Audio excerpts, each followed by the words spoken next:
Eu vim para escutar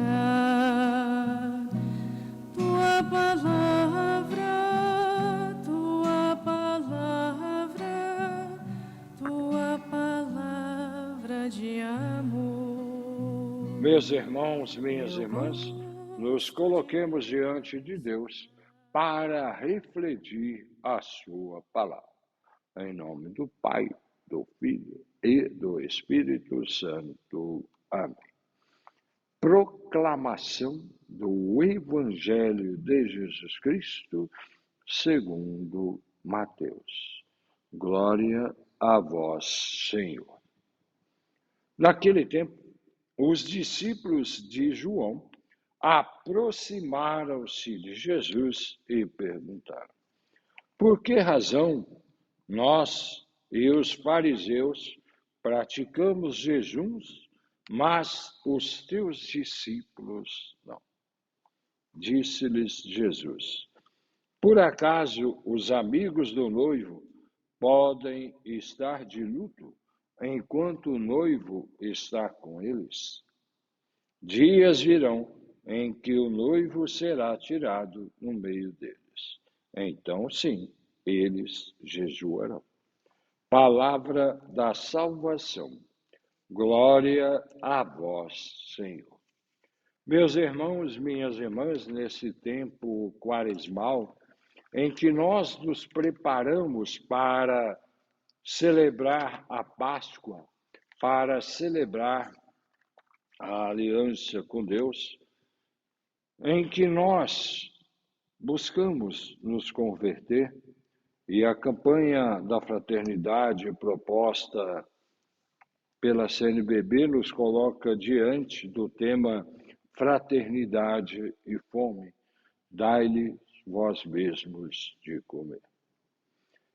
É um tema que nos questiona, que nos chama a atenção, que nos provoca a uma ação diante da realidade que nós vivemos, uma realidade de fome, a fome causada pela miséria, pela dificuldade de muitos. E nós, como cristãos, devemos estar sempre atentos, solidários e fraternos. Dai-lhes vós mesmos de comer. Nós vemos no Evangelho de hoje que os discípulos de João se aproximam de Jesus e o interrogam: por que nós e os fariseus jejuamos e vós não? Jesus dá uma resposta que é uma resposta de convite para os discípulos de João. Porque está no momento em que ele está anunciando a proposta de Deus. Como noivo, está fazendo uma aliança, está fazendo uma festa.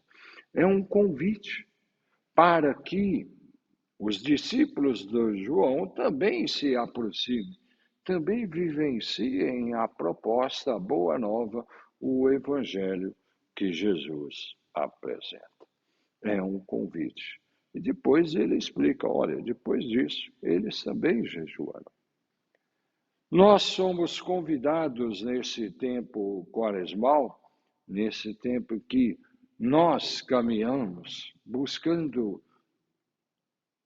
rever a nossa vida diante do seguimento a Jesus Cristo, nesse momento forte de compromisso com a proposta, com a aliança de Deus. Que nós possamos assumir atitudes que nos levem à conversão, que nos levem a assumir mais profundamente a nossa aliança para com Deus. Que nós possamos perceber a cada instante a graça e o amor de Deus acontecendo. E que nesse caminho de conversão, que nesse caminho em que nós revemos a nossa aliança com Deus, que nós nos preparamos para vivenciar com mais profundidade, sejamos capazes de perceber aquilo que é essencial ao nosso segmento. Meus irmãos, minhas irmãs, que nesse tempo de quaresma possamos assumir a vontade, a graça e o amor de Deus. Fiquemos com Deus em nome do Pai, do Filho e Espírito Santo. Amém. Tua palavra